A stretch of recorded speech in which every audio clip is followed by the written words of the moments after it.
Adelante.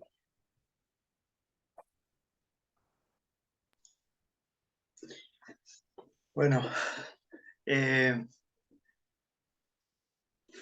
un gusto de nuevo compartir con ustedes una reflexión.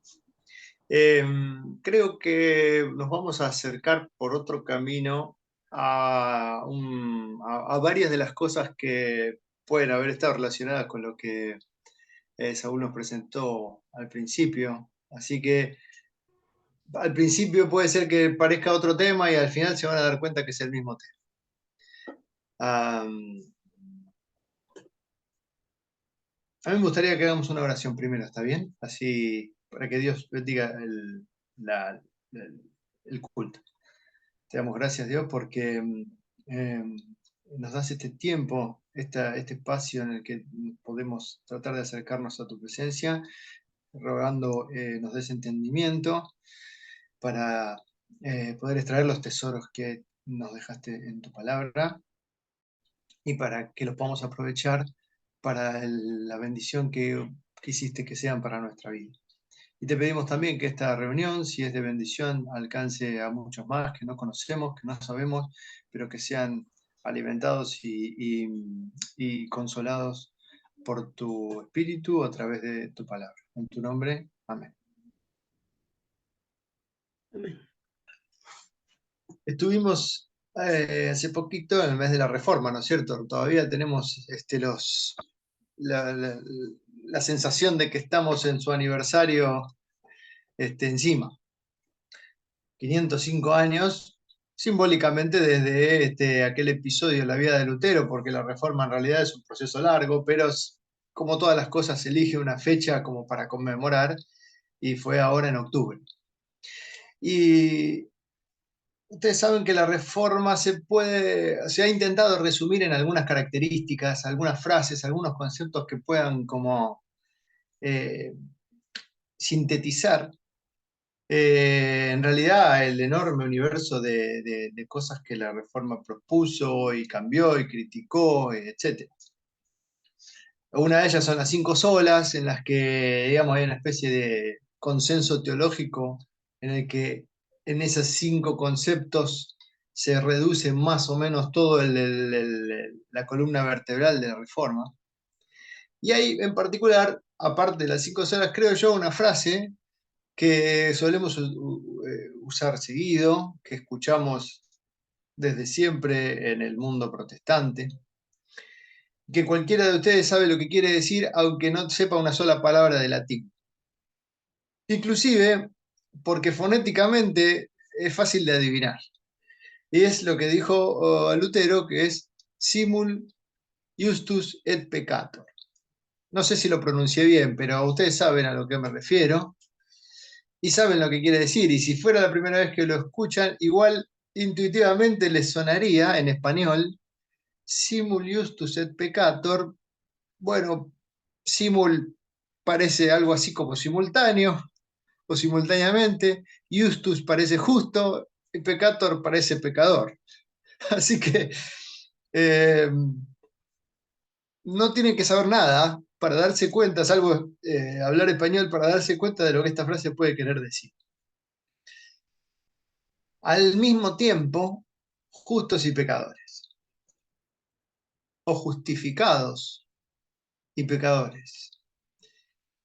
Esa frase simple de 4 palabras en latín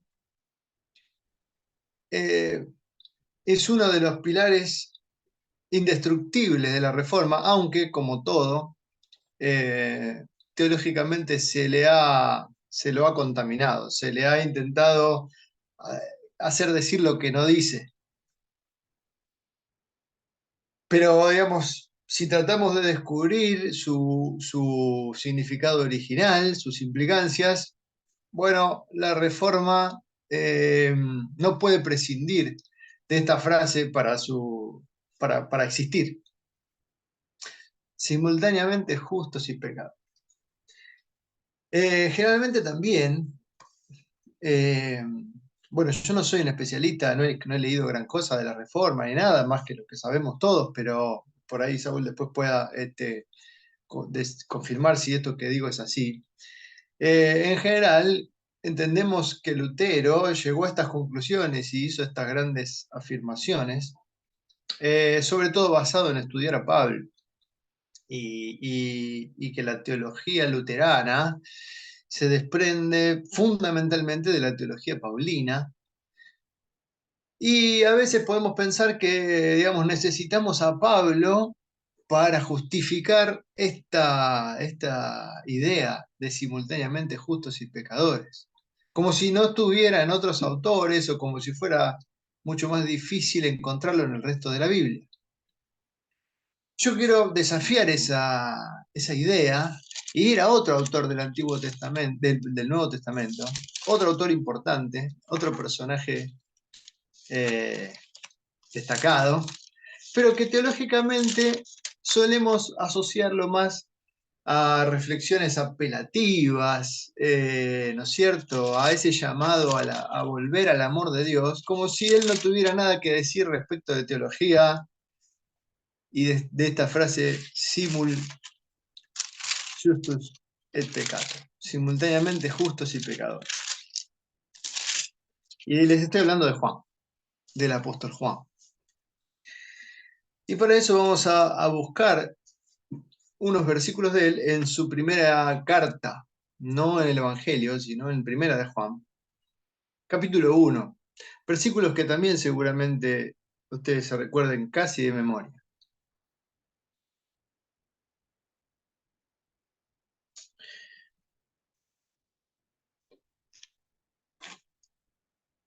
Dice Juan en el versículo 5 del capítulo 1, este es el mensaje que hemos oído de él. De él se refiere a Jesús mismo.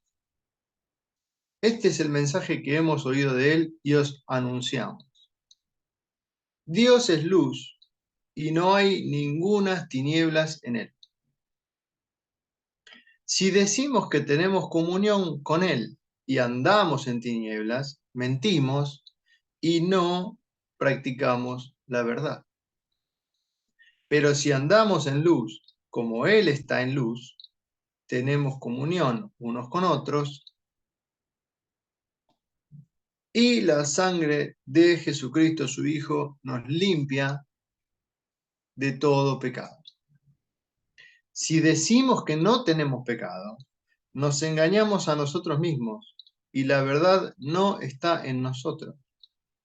Si confesamos nuestros pecados, Él es fiel y justo para perdonar nuestros pecados y limpiarnos de toda maldad. Hasta ahí vamos a leer por ahora. Hay muchísimos detallecitos en estos versículos. Muchas veces se usan la palabra comunión para apelar a la iglesia. Creo que se entiende mal esa idea de comunión. Los evangélicos hablan mucho de estar en comunión, ¿no es cierto? Y a veces se figura una especie de, como de experiencia un poco mística, de una sensación especial en la iglesia y con los hermanos. Y no niego que esa sensación pueda existir, porque cuando nos acercamos a Cristo, nuestro corazón es tocado, en presencia de Dios, nuestras emociones se afectan. Sin embargo, esa búsqueda de sensaciones especiales no es a lo que me parece que se está refiriendo acá Juan cuando habla de comunión, sino que él está diciendo, por lo que dicen los versículos más arriba, de que se comparta, es la unión en compartir las mismas cosas respecto al mensaje de Dios y a creer las mismas cosas respecto a Jesús. Entonces él les dice en los primeros versículos, miren, versículo 3, lo que hemos visto y oído, eso anunciamos para que también vosotros tengáis comunión con nosotros. O sea, para que compartamos ustedes y nosotros lo mismo, les anunciamos lo que fue compartido con nosotros, de lo que fuimos testigos. Y nuestra comunión es con Dios el Padre y con Jesucristo, eso dice él. O sea, hemos sido partícipes en unión con el Padre y con el Hijo y les traemos este anuncio para que ustedes también sean parte de lo mismo. Y entonces el versículo 6, nos vamos a concentrar en los versículos 6 al 9. Dice, si decimos que tenemos comunión con Él y andamos en tinieblas, mentimos y no practicamos la verdad. Pero si andamos en luz, como Él está en luz, tenemos comunión unos con otros y la sangre de Jesucristo, su Hijo, nos limpia de todo pecado. Así que fíjense, si decimos que tenemos comunión y andamos en tiniebla, no son cosas compatibles, o una o la otra, ¿no? Ahora, ¿qué es esto de andar en tinieblas? Entonces, después dice, si andamos en luz como Él está en luz, tenemos comunión. Así que la comunión no es algo, si queremos estar en comunión con Dios y eh, con el, eh, con el pueblo de Dios, con todos los que son sus hijos, si queremos participar de esa comunión, entonces no nos tenemos que esforzar por conseguir comunión. Lo que tenemos que hacer es andar en luz. La comunión es resultado de andar en luz. Ahí dice, pero si andamos en luz como Él está en luz, tenemos comunión. Ahora, si yo digo que tengo comunión, pero ando en tinieblas, entonces estoy mintiendo. No tengo comunión. Pero si ando en luz, tengo comunión. No me tengo que andar preocupando por conseguir esa comunión. Es el resultado lógico de andar en luz.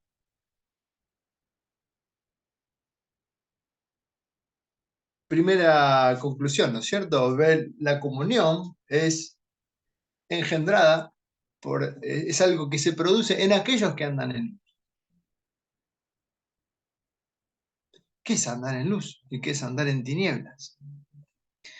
Miren, yo preparé, no suelo hacer esto, pero preparé una pequeña hojita porque creo que nos va a ser más fácil de entender.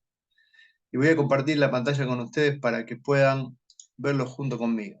Díganme, háganme señas, si ustedes pueden ver ahí la hoja, esta hojita que yo preparé donde está el texto de Primera de Juan 1:6 al 9. Miren, si decimos que tenemos comunión con Él y andamos en tiniebla, mentimos y no practicamos la verdad. Pero si andamos en luz, tenemos comunión y la sangre de Jesucristo nos limpia de todo pecado. Esto es importantísimo, esto que dice acá. Y ahora vamos a ver por qué. Versículos 8 y 9. Si decimos que no tenemos pecado, nos engañamos a nosotros mismos y la verdad no está en nosotros. Si confesamos nuestros pecados, Él es fiel y justo para perdonar nuestros pecados y limpiarnos de toda maldad.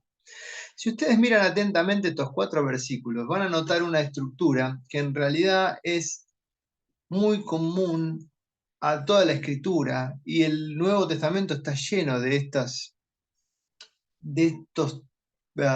estilos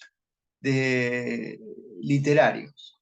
Es algo muy típico de la literatura hebrea, aunque Juan escribe en griego, él es judío y pertenece a esa cultura y a esa forma de escribir y de expresar sus ideas.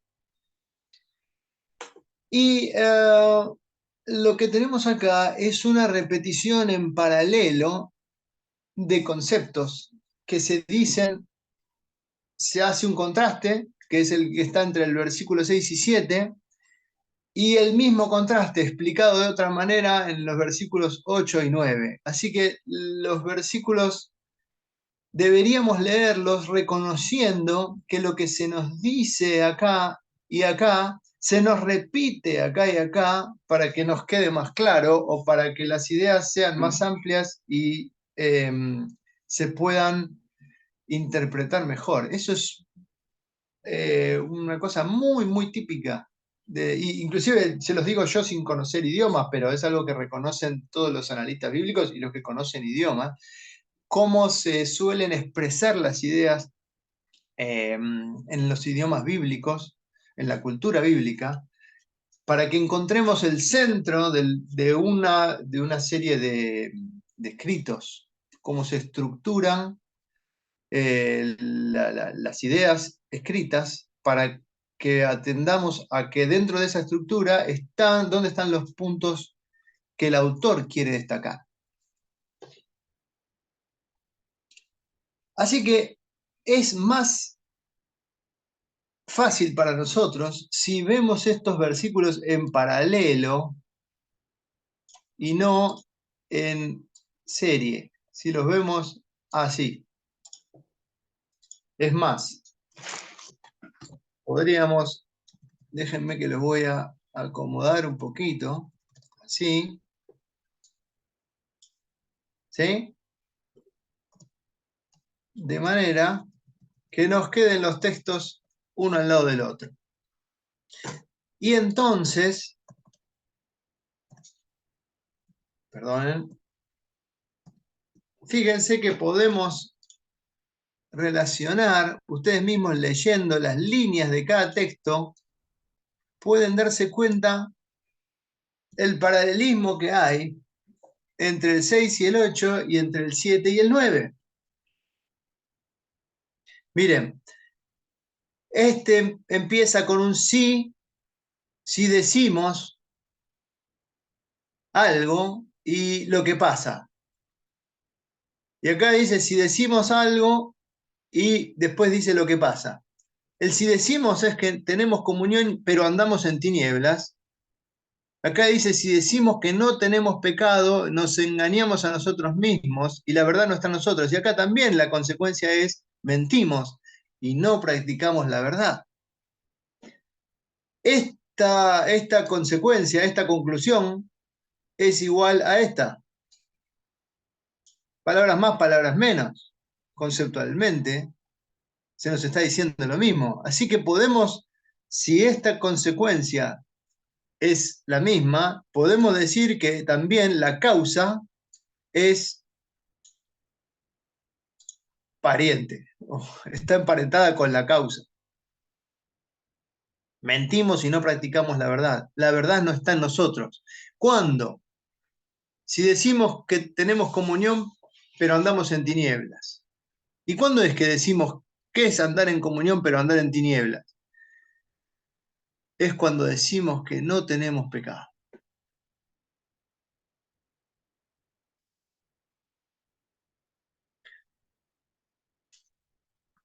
Cuando decimos que no tenemos pecado, que nuestro pecado es menos que antes, o que nuestro pecado ya ha desaparecido, entonces, por más que busquemos la comunión en el cuerpo de Dios con los creyentes, andamos en tinieblas. Es mentira. Pero si andamos en luz, tenemos comunión. Y la sangre de Jesucristo, su Hijo, nos limpia de todo pecado. ¿Y qué es andar en luz? Lo cual hace que tengamos comunión.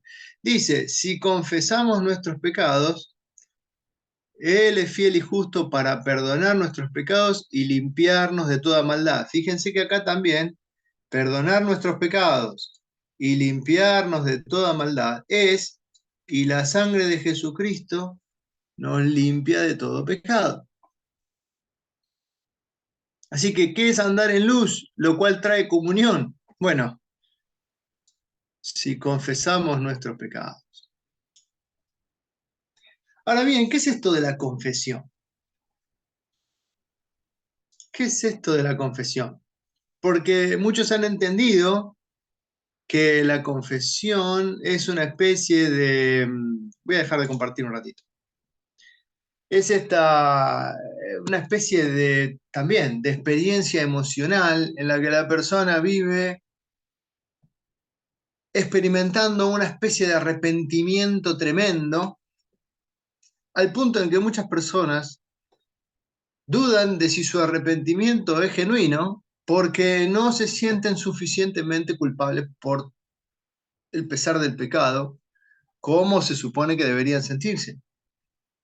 Así que dicen, yo me quiero arrepentir, pero no me sale, no me arrepiento lo suficiente.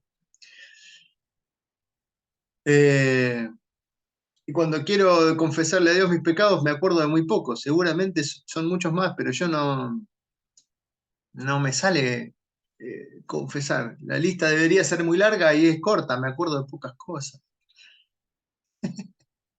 También de acá surge, ¿no?, la necesidad, la idea de la confesión como la practican la Iglesia Católica y esas cosas.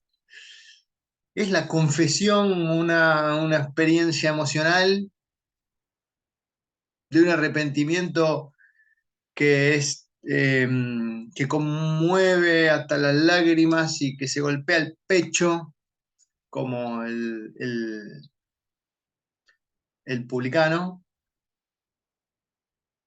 Bueno, por supuesto que si uno tiene una carga de pecado así, no está mal sentir ese pesar por el pecado y ese arrepentimiento. Pero de lo que Juan está hablando acá, es de que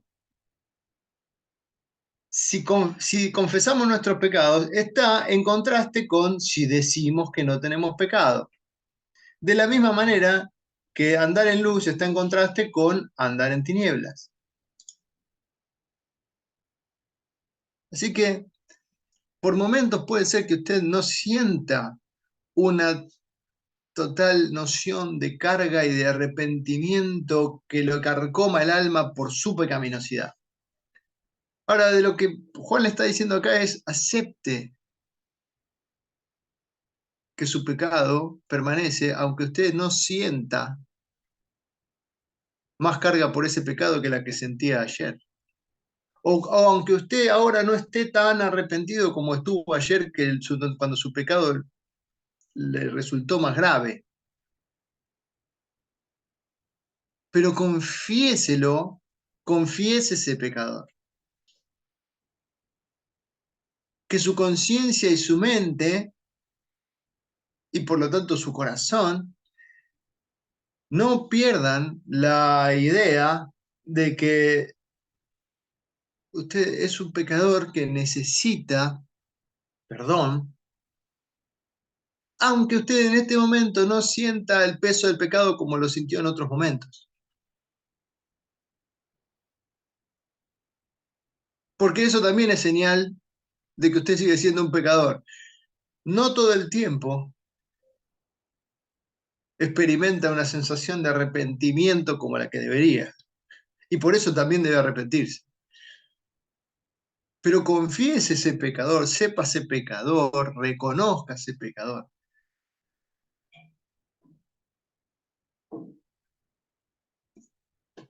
Esta idea es muy importante porque ahora nos vamos a concentrar en el versículo 9. Ténganlo a la vista ahí en sus Biblias. Si confesamos nuestros pecados, Él es fiel y justo para perdonar nuestros pecados y limpiarnos de toda maldad. Miren, yo no sé cómo se sentía Juan cuando escribió estos versículos. Yo no sé si él seguramente estaba siendo guiado, inspirado por el Espíritu, pero no sé si él estaba en alguna especie de emoción especial, de situación, así como si estuviera en visión o si estuviera de repente arrebatado, ¿no es cierto? o si simplemente él estaba concentrado, escribiendo, y el Espíritu lo guiaba. Y él estaba en una profunda estado de, estaba compungido por su pecaminosidad, o si él estaba en un estado más común, más normal, como el que podemos estar cualquiera de nosotros cuando nos ponemos a leer la Escritura y tratamos de descubrir sus tesoros, pero no siempre eso nos produce una emoción profunda, aunque hay un entusiasmo por encontrar los, los secretos del Evangelio, ¿cierto?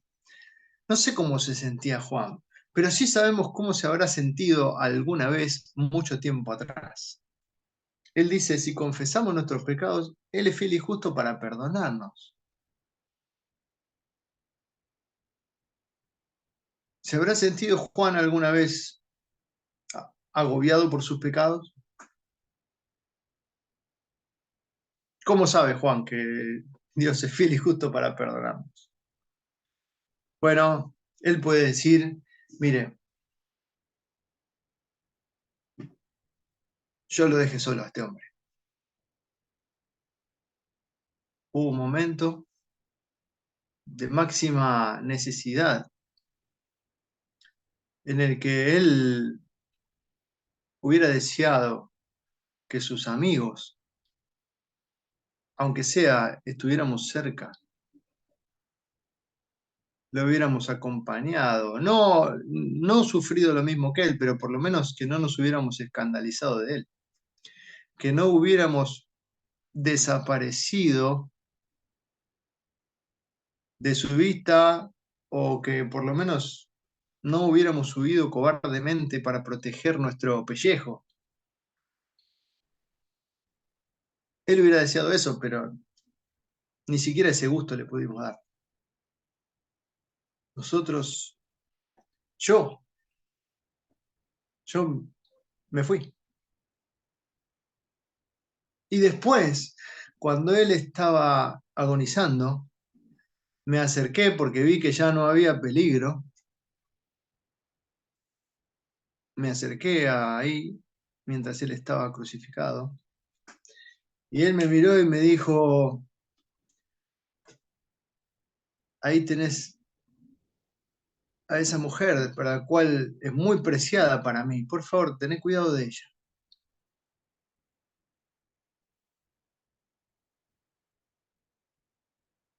Y le dijo a ella, ahí tenés un amigo mío muy querido.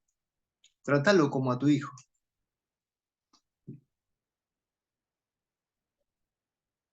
¿No fue eso lo que Jesús le dijo a Juan? Mientras él y María estaban a los pies de la cruz. Esas palabras salen de la boca de un moribundo injustamente castigado, pero además que había sido abandonado por su propio amigo al que le está hablando. Así que Juan tiene autoridad, la autoridad de la experiencia, además de ser guiado por el Espíritu. La autoridad de la experiencia para decir, mire, si confesamos nuestro pecado, Él es perdonador. Yo sé que Él es perdonador. No tema acercarse a este Dios, reconociendo que usted no tiene nada bueno que lo recomiende, reconociéndose pecador, sabiendo que su propia falta de pesar por el pecado es parte de su pecado. No hace falta que se acerque llorando desesperadamente por su pecado, porque esos son momentos particulares en la vida de una persona. La mayor parte del tiempo usted tiene un pecado igual de grande, pero usted no se siente igual de pecador. Pero acérquese confesando su pecado porque Él lo va a perdonar.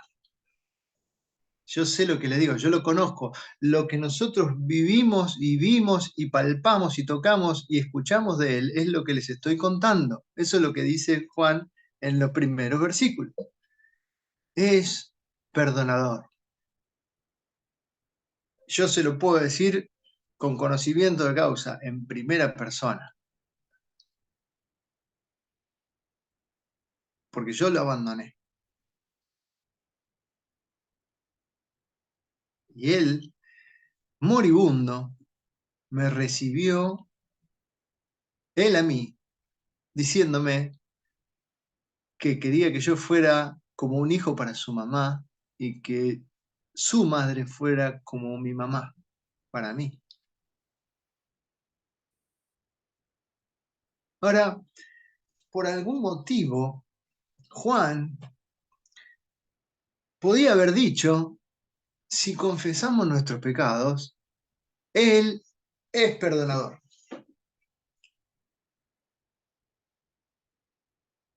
Punto. Si confesamos nuestros pecados, Él es un Dios perdonador. Pero él no, el Espíritu no lo guió a decir eso nada más. Para nosotros ya sería una tremenda noticia que Juan hubiera escrito eso. Él es un gran perdonador. Pero Juan pone, Él es fiel y justo para perdonar nuestros pecados. Fiel y justo. Fiel. ¿Por qué elige acá la palabra fiel?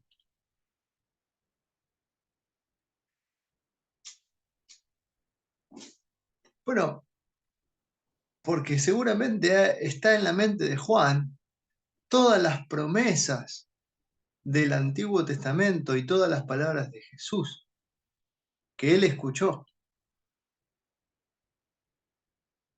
que hacen también que nosotros tengamos una poderosa certeza si queremos acercarnos a Dios confesando nuestros pecados, de que vamos a ser perdonados. No tenemos solamente el testimonio personal de Juan, sino que tenemos todo el testimonio a lo largo de toda la historia de los hombres que quedó registrada en la Escritura y todas las promesas de que Dios quiere recibirnos y perdonarnos. Y eso es lo que Juan está diciendo. Miren, Dios es fiel porque Él no va a faltar a su promesa de perdonarlo. Por ejemplo, una de esas promesas, una de las que a mí más me gusta, una de mis preferidas, pero podemos encontrar cientos, está en Isaías 55,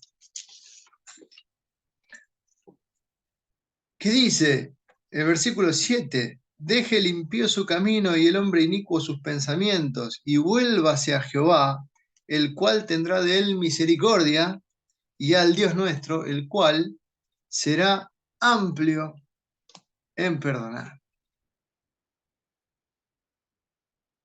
Bueno, alguna vez tuvimos una reflexión respecto de qué es esto del inicuo y sus pensamientos, pero a mí me parece que se parece a esto de Juan, que dice los que andan en tinieblas y dicen que no tienen pecado.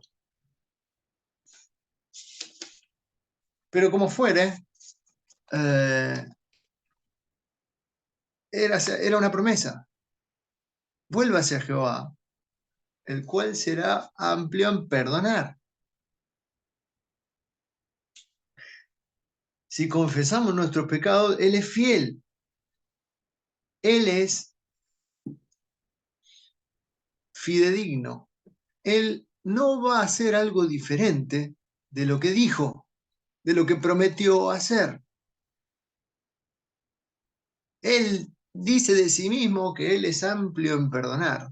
Así que yo les puedo decir, dice Juan, en primera persona, que eso es cierto, que conmigo pasó, y Él es fiel y va a hacer eso porque Él lo prometió. Él desde la antigüedad, muchas veces,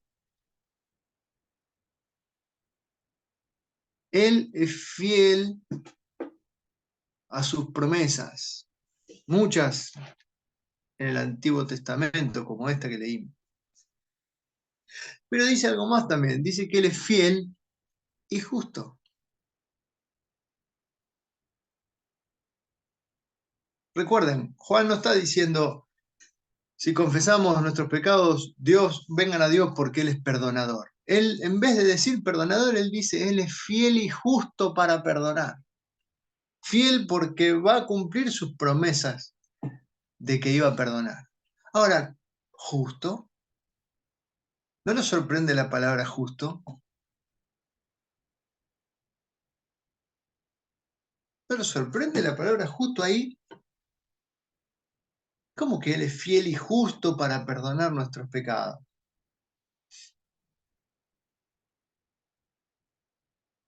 O sea, si no fuera justo,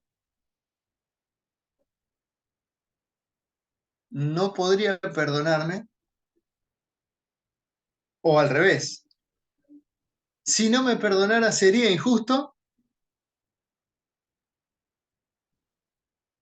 porque Dios podría ser fiel, pero injusto. Por ejemplo, entre dos malhechores, entre dos ladrones, puede haber fidelidad a un compromiso mutuo de haber hecho, de hacer alguna, o de haber hecho algún delito, pero no acusarse, ¿no es cierto?, cubrirse ante la justicia, y eso se puede interpretar como fidelidad en el sentido de que ninguno de los dos faltó a su compromiso con el otro, fueron fieles, pero eso es un poco raro como para decir que eso es justo.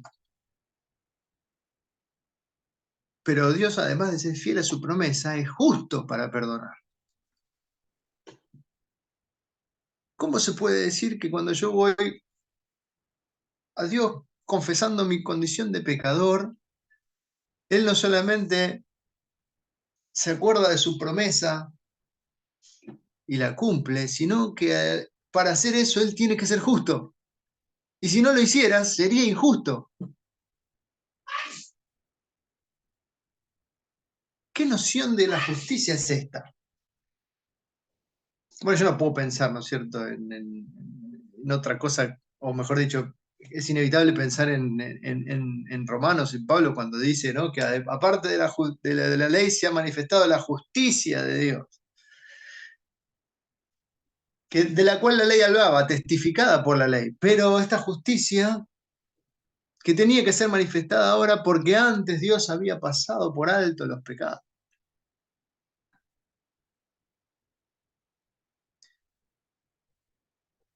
Esa justicia que fue manifestada porque hasta ese momento no había sido manifestada, sino solamente anunciada.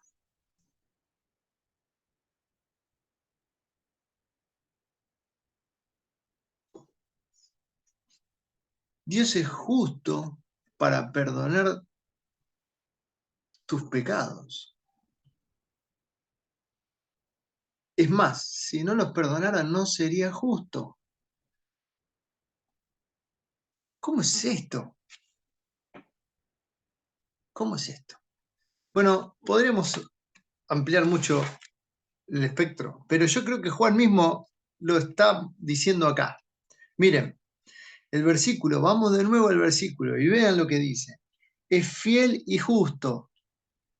Y esta es una mini estructura, me parece, dentro del versículo, similar a la estructura que vimos antes dentro del párrafo, dentro del capítulo.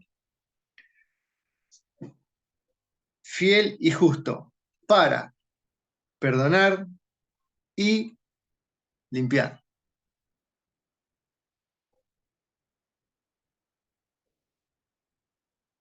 Fiel para perdonar. Justo para limpiar. Porque Juan no está hablando acá de que Dios es un bonachón que disculpa. Muchas veces hablamos de esto, ¿no es cierto? El perdón de Dios no es un perdón, aunque el corazón de Él no esté ofendido y esté deseoso de perdonar, no es un perdón que hace como que acá no pasó nada. La maldad ha de ser limpiada.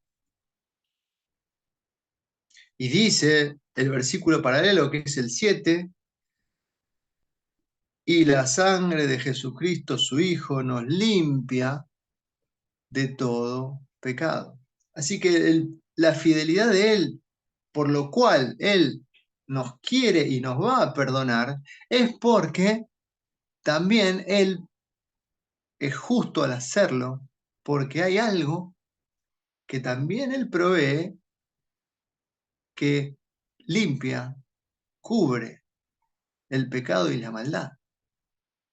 No es porque, como en la antigüedad, Él decía, ok, hagamos como que acá no pasó nada, después ya vamos a estar a cuenta. Ahora tenemos la preciosa seguridad de que ya esa cuenta fue saldada. Entonces viene el versículo 10 que dice, si decimos que no hemos pecado, le hacemos mentiroso. ¿Por qué le hacemos mentiroso a él? Bueno, porque él dice que sí hemos pecado. Hijitos míos, esta cosa escribo para que no pequéis.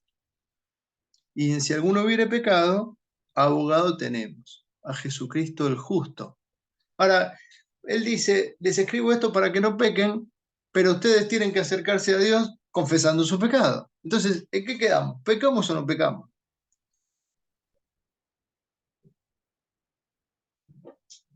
Porque Juan está viendo acá el pecado justamente como el acercarse a Dios buscando ofrecerle otra cosa que no sea nuestro pecado. Les escribo esto para que no anden en tinieblas. Aquel que confiesa su pecado es libre de pecado. Y Él es la propiciación por nuestros pecados. Y no solamente los nuestros, sino de todo el mundo. Dios es fiel para perdonarte y justo, porque Él va a limpiar tu maldad con la propiciación que Él hizo para que el perdón no sea meramente una disculpa. El perdón es en serio. La justicia es satisfecha. Se puede decir cuando vos te acercás a Dios, confesando tu pecaminosidad, se puede decir sin que le tiemble a Él la voz, he aquí un inocente, un justo.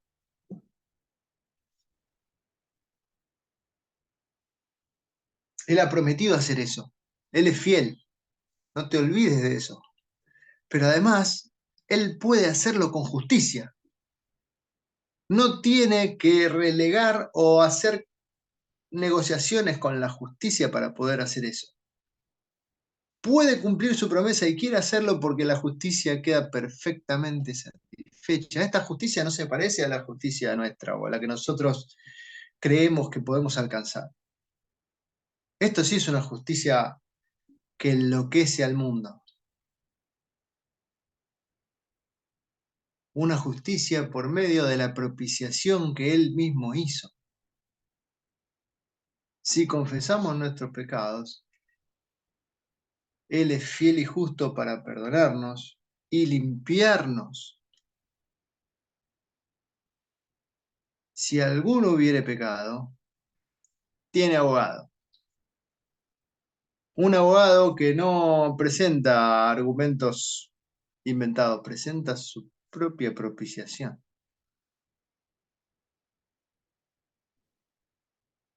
Estas cosas les escribo para que no pequen. No sean tan torpes de acercarse a la presencia de Dios de otra manera, basados en su progreso y en su intento de que si tienen pecado tienen menos que antes, o de que ya no tienen porque Dios ha hecho un cambio en su vida. Juan está diciendo, no, esa no es la forma de acercarse. Y la forma de acercarse tampoco es, miren, ustedes hasta que no estén recontra arrepentidos, compungidos por el pesar de su pecado y estén llorando desesperadamente. Si no es así, eso no es arrepentimiento. Juan está diciendo, miren, dejen esas ideas, olvídense y reconozcan que adentro de ustedes lo que está es lo que Dios dice, pero que también Él los ve como Él dice que los ve, no los ve como son. Los ve simultáneamente justos y pecadores. Ustedes se acercan pecadores y son recibidos como justos. Esa simultaneidad está en otra idea clave de la Reforma, que es la sustitución. Él es la propiciación. Jesús es también simultáneamente justo y pecador, ¿no es cierto? Pero al revés que nosotros. Él fue a la presencia de Dios como justo, fue tratado como pecador. Por eso vos podés ser tratado como justo cuando vas como pecador. Porque hay propiciación para tus pecados y Dios ha prometido que te va a recibir con la propiciación que Él proveyó. Si vos vas presentando otra cosa, entonces no hay nada para recibirte.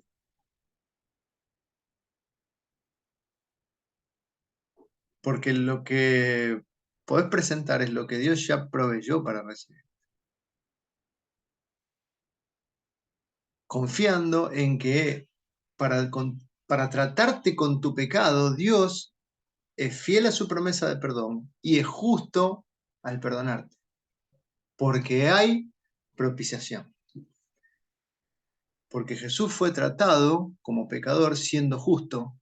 Y esa simultaneidad que hay en Jesús es también con la que Él te trata. Pecador en vos mismo, justo en la presencia de Dios, gracias a la propiciación por nuestros pecados. Así que, ¿en qué se parece esto a lo que veníamos hablando antes en la clase con Saúl? En que no solamente Jesús nos reemplaza porque Él fue tratado como pecador en lugar nuestro, sino que nos reemplaza porque su justicia es puesta para nosotros como si fuera nuestra.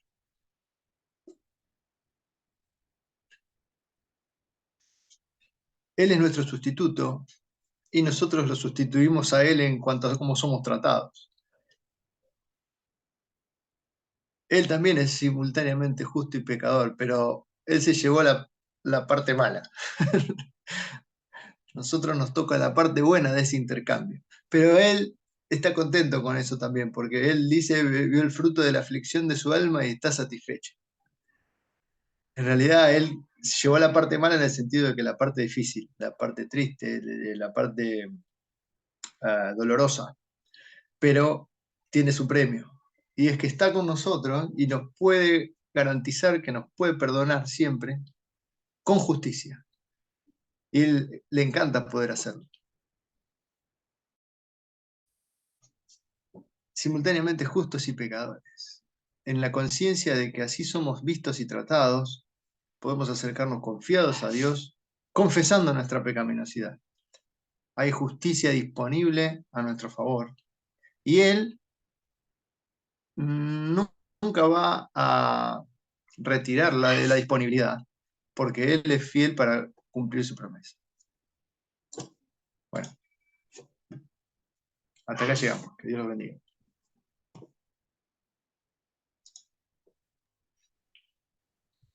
Muy bien. Gracias, Javier. Vamos entonces a terminar con un himno. ¿Qué les parece? Ponemos el himno y luego entonces a Javier sella tu presentación con una oración para concluir.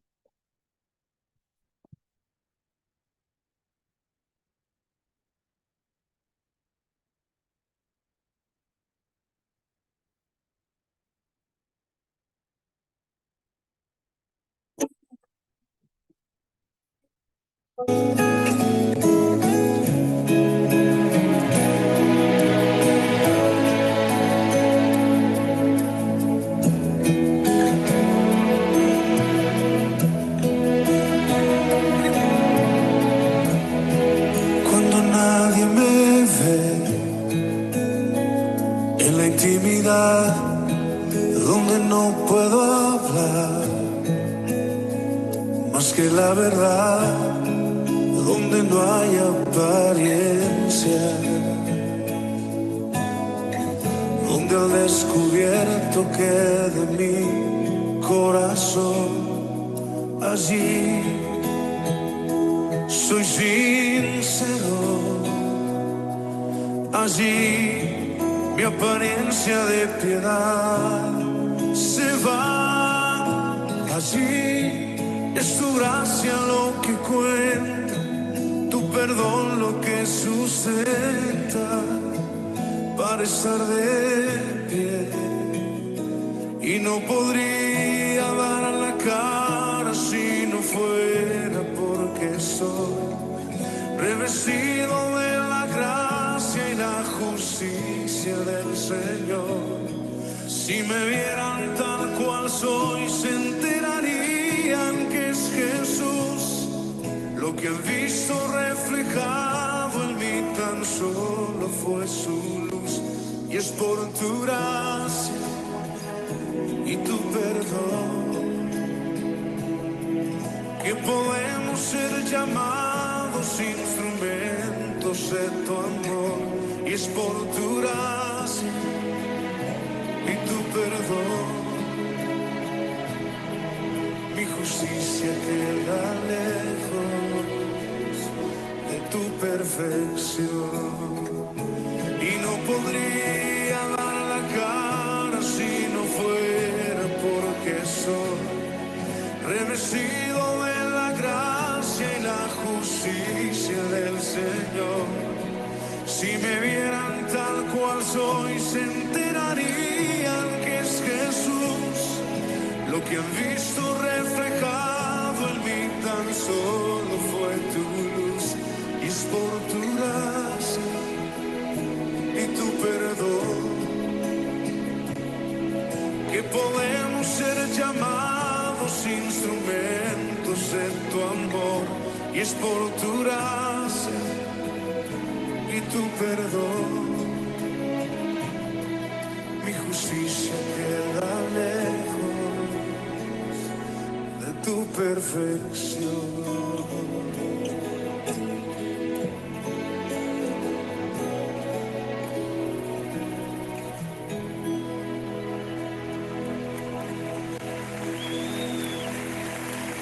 ¿Por qué no te pones de pie y le das ese aplauso más fuerte a Él? Por su justicia, por su santidad que nos ha sido dada.